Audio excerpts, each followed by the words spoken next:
ஓம் சாந்தி. ஜனவரி 30, 2024. காலை முரளி பாப்தாதா, மதுபன். இனிமையான குழந்தைகளே, உங்களை செவிசாய்ப்பது இப்பொழுது நடைபெறுகிறது. தந்தை உங்களை துன்பத்திலிருந்து சந்தோஷத்திற்குள் அழைத்துக் கொள்கின்றார். இப்பொழுது இது உங்கள் அனைவரதும் ஓய்வு ஸ்திதியாகும். நீங்கள் வீடு திரும்ப வேண்டும்.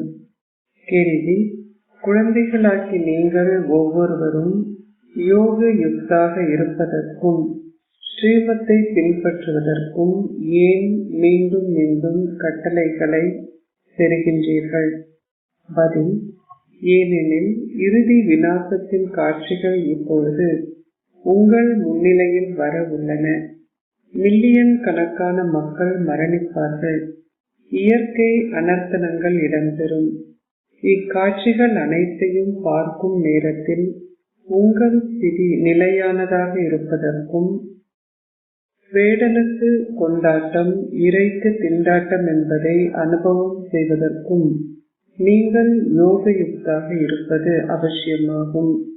ஸ்ரீமத்தை பின்பற்றுகின்ற யோகி குழந்தைகள் மாத்திரமே மகிழ்ச்சியுடன் இருப்பார்கள்.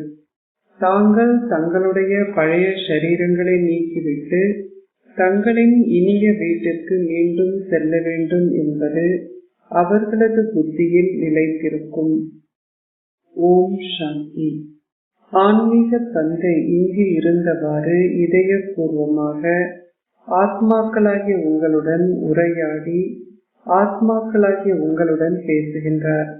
ஏனெனில் பக்தி மார்க்கத்தில் ஆத்மாக்களாகிய நீங்கள் அவரை பெருமளவு நினைவு செய்து வருகின்றீர்கள்.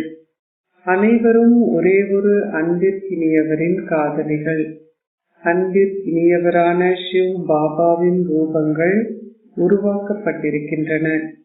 அவர்கள் அமர்ந்து அவற்றை பூஜிக்கிறார்கள். அவரிடமிருந்து அவர்களுக்கு என்ன தேவை என்பதையும் அவர்கள் அறிய மாட்டார்கள். அனைவரும் அவரை பூஜிக்கிறார்கள். சங்கராச்சாரியாரும் அவரை பூஜித்தார். அனைவரும் சங்கராச்சாரியாரை மகான் என நினைக்கின்றனர். அவர் ஒரு சமய ஸ்தாபகராக இருந்த பொழுதிலும் அவரும் மறு பிறவி எடுத்து கீழிறங்க வேண்டும். அனைவரும் இப்பொழுது தங்களது இறுதி பிறவியை அடைந்து விட்டனர். பாபா கூறுகின்றார், இது இப்பொழுது இளையவர் முதியவர் ஆகிய உங்கள் அனைவரதும் ஓய்வு ஸ்திதியாகும். நான் உங்கள் அனைவரையும் திரும்பவும் வீட்டிற்கு அழைத்து செல்கின்றேன். தூய்மையற்ற உலகிற்கு வருமாறு நீங்கள் என்னை கூவி அழைக்கின்றீர்கள். அவர்கள் அவர் மீது, சிவ் பாபாவின் மீது பெருமளவு மதிப்பு கொண்டிருக்கிறார்கள். தூய்மையற்ற உலகிற்கும் அந்நிய ராஜ்யத்திற்கும் வாருங்கள். அவர்கள் நிச்சயமாக சந்தோஷமற்றவர்களாக இருப்பதாலேயே அவரை கூவி அழைக்கின்றார்கள். அவர் துன்பத்தை நீக்கி சந்தோஷத்தை அருள்பவர் என்பது நினைவு கூறப்படுகிறது. எனவே அவர் நிச்சயமாக அழுக்கான பழைய உலகில் ஒரு முதியவரின் ஷரீரத்தில், அதுவும் ஒரு தமோபிரதான் ஷரீரத்தில் வர வேண்டும். சத்தோபிரதான் உலகில் எவருமே என்னை நினைவு செய்வதும் இல்லை. நாடகத்திற்கு ஏற்ப நான் அனைவரையும் சந்தோஷமானவர்களாக ஆக்குகின்றேன். அனைத்திற்கும் நீங்கள் உங்கள் புத்தியை பயன்படுத்த வேண்டும். சத்திய யுகத்தில் நிச்சயமாக ஆதி சனாதன தேவி தேவதா தர்மமே இருக்கும் என்பதை நீங்கள் புரிந்து கொள்கிறீர்கள். மற்ற ஆன்மீக ஒன்று கூடல்களில் அவர்கள் தொடர்ந்தும் சமய நூல்களை கற்று கீழிறங்குகிறார்கள். புதை சேற்றினுள் வீழ்பவர்கள் சந்தோஷமற்றவர்கள் ஆகின்றனர். இது துன்ப உலகமாகும். அதுவோ சந்தோஷ பூமியாகும். ஏழை அப்பாவி தாய்மாருக்கு எதுவுமே தெரியாது என்பதனால் தந்தை அனைத்தையும் உங்களுக்கு விளங்கப்படுத்தி அதனை இலகுவாக்குகின்றார். தாங்கள் வீடு திரும்ப வேண்டுமா அல்லது தொடர்ந்தும் மறு பிறவி எடுக்க வேண்டுமா என்பதை எவருமே அறிய மாட்டார்கள். இப்பொழுது அனைத்து சமயத்தை சார்ந்தவர்களும் உள்ளனர். முதலில் ஸ்வர்க்கம் இருந்தது. எனவே அங்கு ஒரே ஒரு தர்மம் மாத்திரமே இருந்தது. முழு சக்கரமும் உங்கள் புத்தியில் உள்ளது. இந்த விஷயங்கள் வேறு எவரது புத்தியிலும் இருக்க முடியாது. ஒவ்வொரு சக்கரத்தினதும் ஆயுட்காலம் 100,000கணக்கான வருடங்கள் என அவர்கள் கூறுகின்றனர். அது காரிருள் எனப்படுகிறது. ஞானம் பேரொளியாகும். இப்பொழுது குழந்தைகளாகிய நீங்கள் உங்களது புத்தியில் ஞானோதயத்தை கொண்டுள்ளீர்கள். நீங்கள் எந்த ஆலயத்திற்கு சென்றாலும் நீங்கள் சிவ் பாபாவிடம் செல்வதாகவே கூறுவீர்கள். நாங்கள் இந்த லக்ஷ்மி நாராயணன் ஆகின்றோம். மற்ற ஆன்மீக ஒன்று கூடல்களில் இவ்வாறு நிகழ்வதில்லை. இந்த விஷயங்கள் அனைத்தும் பக்தி மார்க்கத்திற்குரியவை. நீங்கள் இப்பொழுது படைப்பவரையும் படைப்பின் ஆரம்பம் மத்தியமம் இறுதி பற்றியும் அறிவீர்கள். ரிஷிகளும் முனிவர்களும் தங்களுக்கு தெரியாது என கூறுகிறார்கள். நீங்களும் முன்னர் இதனை அறிந்திருக்கவில்லை. இந்நேரத்தில் உலகம் முழுவதிலும் பக்தியே இடம்பெறுகிறது. இது பழைய உலகம். பல மனிதர்கள் இருக்கிறார்கள். புதிய உலகமாகிய சத்தியுகத்து புதிய உலகில் பிரிவினையற்ற ஒரே ஒரு தர்மமே இருந்தது. பின்னர் பிரிவினைக்கு உட்பட்ட சமயங்கள் இருந்தன. பல சமயங்களுக்கிடையிலும் முரண்பாடு காணப்படுகிறது. அனைவருக்கிடையிலும் முரண்பாடு காணப்படுகிறது. நாடகத்திற்கு ஏற்ப அவர்களது கொள்கைகள் அவ்வாறு இருக்கின்றன. அவர்கள் எவரையாவது பிரித்து விட்டால் யுத்தம் ஏற்படுகிறது, பிரிவினை ஏற்படுத்தப்படுகிறது. தந்தையை அறியாததால் மக்கள் கல்புத்தி உடையவர்கள் ஆகிவிட்டனர். இப்பொழுது தந்தை விளங்கப்படுத்துகின்றார். தேவ தர்மம் மறைந்து விட்டது. அது தங்களது ராஜ்யமாக இருந்தது என்பது ஒருவருக்குமே தெரியாது. நீங்கள் தேவர்கள் ஆகின்றீர்கள் என்பதை இப்பொழுது புரிந்து கொள்கிறீர்கள். சிவ் பாபா எங்களது கீழ்ப்படிவான சேவகர். முக்கியஸ்தர் ஒருவர் தனது கடிதங்களுக்கு கையொப்பமிடும் பொழுது கீழ்ப்படிவான சேவகன் என்றே எப்பொழுதும் எழுதுகின்றார். தந்தையும் கூறுகின்றார், நான் ஒரு கீழ்ப்படிவான சேவகர். தாதாவும் கூறுகின்றார், நான் ஒரு கீழ்ப்படிவான சேவகன். நான் ஒவ்வொரு கல்பத்திலும் 5000 வருடங்களுக்கு பின்னர் அதி மங்களகரமான சங்கம யுகத்தில் மீண்டும் வருவேன். நான் வந்து குழந்தைகளாகிய உங்களுக்கு சேவை செய்கின்றேன். நீங்கள் என்னை தொலைதூர தேசவாசி என அழைக்கின்றீர்கள்.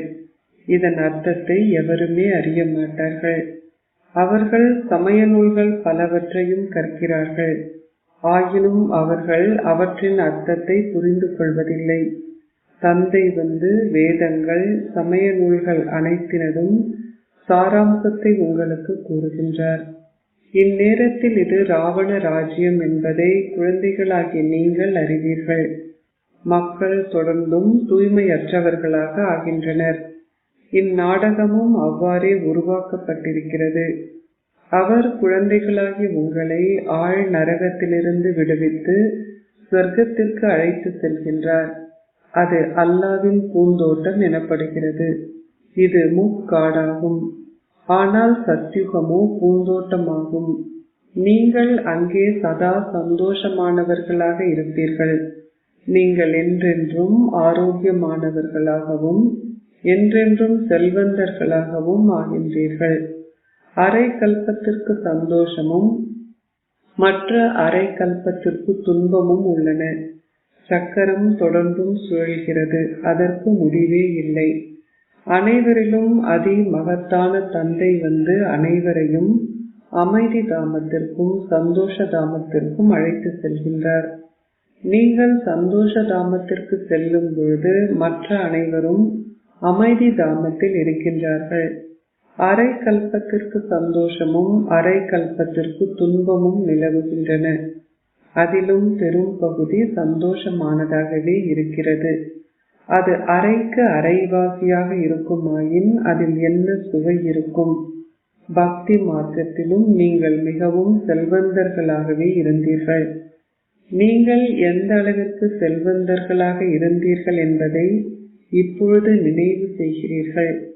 மிகவும் செல்வந்தர்களாக இருந்தவர்கள் கடனாளிகளாக ஆகும் பொழுது தாங்கள் என்ன வைத்திருந்தார்கள் என்பதனையும் தங்களிடம் எந்த அளவு செல்வம் இருந்தது என்பதையும் நினைவு செய்கிறார்கள். பாரதம் எந்த அளவிற்கு செல்வம் நிறைந்ததாக இருந்தது என்பதை தந்தை விளங்கப்படுத்துகின்றார். அது வைகுந்தமாக இருந்தது. அது இப்பொழுது எந்த அளவிற்கு ஏழ்மையாகி விட்டதென பாருங்கள். இது இப்பொழுது முற்றிலும் ஏழ்மையானதாகிவிட்டது. ஏழைகள் மீது கருணை காட்டப்படுகிறது. அவர்கள் இப்பொழுது யாசிக்கின்றார்கள். முன்னர் வளமாக இருந்தவர்கள் இப்பொழுது கடனாளி ஆகிவிட்டனர். இதுவும் நாடகத்தில் உள்ளது. வருகின்ற மற்ற சமயங்கள் அனைத்தும் துணை கதைகளாகும். பல சமயங்களையும் சார்ந்த மக்களின் எண்ணிக்கை தொடர்ந்தும் அதிகரிக்கிறது. பாரத மக்களே 84 பிறவிகளையும் எடுக்கின்றார்கள். ஒரு குழந்தை மற்ற சமயங்கள் பற்றி அனைத்தையும் கணக்கிட்டு பாபாவிற்கு அனுப்பினார். எவ்வாறாயினும் அதிக அளவில் அதற்குள் செல்வதால் எந்த நன்மையுமே ஏற்படாது. அதுவும் நேரத்தை வீணாக்குவதாகும். அந்த நேரத்தில் நீங்கள் தந்தையின் நினைவில் நிலைத்திருந்தால் ஒரு வருமானம் ஈட்டப்படும். முழு முயற்சி செய்து உலகின் அதிபதிகள் ஆகுவதே எங்கள் பிரதான விஷயமாகும். தந்தை கூறுகின்றார், நீங்கள் சதோ பிரதானமாக இருந்தீர்கள். நீங்கள் இப்பொழுது தமோ பிரதானம் ஆகிவிட்டீர்கள். 84 பிறவிகளையும் எடுத்துள்ள நீங்கள் இப்பொழுது வீடு திரும்ப வேண்டும். நீங்கள் தந்தையிடமிருந்து உங்கள் ஆஸ்தியை பெற வேண்டும். நீங்கள் அரை கல்பமாக தந்தையை நினைவு செய்து வருகின்றீர்கள். தந்தை இப்பொழுது வந்துள்ளார் என்பதால் உங்களை செவிமடுத்தல் இப்பொழுது இடம் பெறுகிறது. தந்தை மீண்டும் ஒரு முறை உங்களை சந்தோஷ தாமத்திற்கு அழைத்து செல்கின்றார். இது பாரதத்தின் எழுச்சியும் வீழ்ச்சியையும் பற்றிய கதையாகும். இப்பொழுது இது தூய்மையற்ற உலகம். அனைத்தும் இப்பொழுது பழைய உறவு முறைகள். நீங்கள் இப்பொழுது புதிய உறவு முறைகளுக்கு செல்ல வேண்டும். இந்நேரத்தில் சகல நடிகர்களும் பிரசன்னமாகி இருக்கிறார்கள். இதில் எந்த வேறுபாடும் இல்லை. ஆத்மாக்கள் அழிவற்றவர்கள். பல ஆத்மாக்கள் இருக்கின்றனர். அவர்களை ஒருபொழுதும் அழிக்க முடியாது. அனைத்திற்கும் முதலில் மில்லியன் கணக்கான ஆத்மாக்கள் அனைவரும் வீடு திரும்ப வேண்டும். அனைத்து ஷரீரங்களும் அழிக்கப்படும். இதனாலேயே மக்கள் ஹோலிகாவை கொண்டாடுகிறார்கள். நாங்கள் பூஜிக்க தகுதி வாய்ந்தவர்களாக இருந்தோம். பின்னர் பூஜிப்பவர்களாகி இப்பொழுது மீண்டும் பூஜிக்க தகுதி வாய்ந்தவர்கள் ஆகின்றோம் என்பதை நீங்கள் அறிவீர்கள். அங்கே இந்த ஞானம் சமய நூல்கள் போன்ற எதுவும் இல்லை. அனைத்துமே அழிக்கப்பட்டிருக்கும். யோகி யுக்தாக இருந்து ஸ்ரீமத்தை பின்பற்றுபவர்கள் பூகம்பங்களினால் அனைத்தும் எவ்வாறு அழிக்கப்படுகிறது என்பதை சாட்சிகளாக பார்ப்பார்கள். கிராமங்கள் எவ்வாறு அழிக்கப்படுகின்றன என்பதும் பத்திரிகைகளில் பிரசுரிக்கப்படுகிறது. மும்பை முன்னர் அந்த அளவு பெரிதாக இருக்கவில்லை. அவர்கள் கடலை வற்றச் செய்து விட்டார்கள். அது மீண்டும் கடலாகும். அந்த கட்டடங்கள் எதுவுமே எஞ்சி இருக்காது. சத்தியுகத்தில் இனிய நீர்நிலைகளுக்கு அருகிலேயே மாளிகைகள் இருக்கும். அவை உவர் நீருக்கு அருகில் இருக்க முடியாது. எனவே இவை எதுவுமே எஞ்சியிருக்க முடியாது. ஆழி பேரலையில் ஒன்றினால் அனைத்துமே அழிக்கப்பட்டுவிடும். பல அனர்த்தனங்கள் இடம்பெறும். மில்லியன் கணக்கான மக்கள் மரணிப்பார்கள். தானியம் எங்கிருந்து வரும்? அனர்த்தனங்கள் இடம்பெறும் என்பதை அம்மக்களும் புரிந்து கொள்கிறார்கள். மக்கள் மரணிப்பார்கள். யோக யுக்தாக இருப்பவர்கள் மாத்திரமே மகிழ்ச்சியுடன் இருப்பார்கள். வேடனுக்கு கொண்டாட்டம், இறைக்கு திண்டாட்டமாக இருக்கும். பனி மழையின் பொழுது பலர் மரணிப்பார்கள். இயற்கை அனர்த்தனங்கள் பல இடம்பெறும். இவை அனைத்தும் அழிக்கப்படும். அவை இயற்கை அனர்த்தனங்கள் எனப்படுகின்றன. அவற்றை இறை அனர்த்தனங்கள் என அழைக்க முடியாது. நீங்கள் அவற்றுக்காக கடவுளை எவ்வாறு குற்றம் சாட்ட முடியும்? சங்கரர் தனது கண்ணை திறந்ததால் விநாசம் இடம்பெற்றதென்று அல்ல.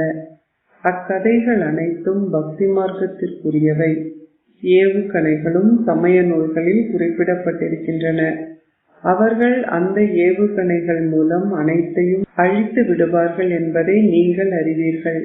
அதில் எவ்வாறு நெருப்பு, நச்சு வாயுக்கள் என்பன பயன்படுத்தப்படும் என்பதை உங்களால் பார்க்க முடியும். தந்தை விளங்கப்படுத்துகின்றார். இறுதியில் அனைவரும் திடீரென்று மரணித்து விடுவதால் ஒரு குழந்தை கூட கஷ்டப்பட மாட்டார்.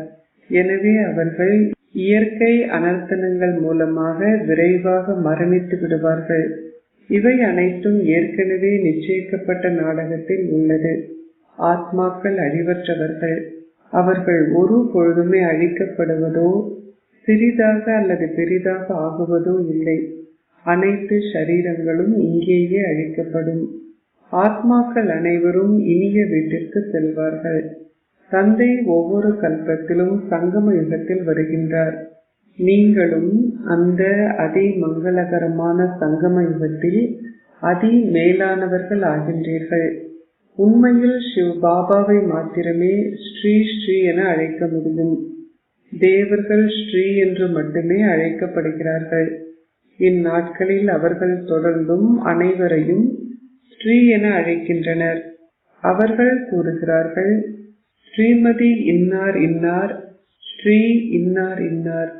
ஒரே ஒரு தந்தை மாத்திரமே உங்களுக்கு ஸ்ரீமத்தை கொடுக்கின்றார். விகாரத்தில் ஈடுபடுவது ஸ்ரீமத்தா? இவ்வுலகம் சீரழிந்தது. தந்தை இப்பொழுது இனிமையிலும் இனிமையான குழந்தைகளாகி உங்களுக்கு கூறுகின்றார், என்னை நினைவு செய்யுங்கள். உங்கள் கலப்படம் அகற்றப்படும். வீட்டில் உங்கள் குடும்பத்துடன் வாழும் பொழுதும் ஒரு தாமரை மலரை போன்று தூய்மையாக வாழுங்கள். ஆத்மாக்களாகிய உங்களிடம் இப்பொழுது சக்கரத்தின் ஆரம்பம், மத்தியமம், இறுதி பற்றிய ஞானம் இருக்கிறது. ஆனால் அந்த அணிகலன்கள் உங்களுக்கு கொடுக்கப்பட முடியாது.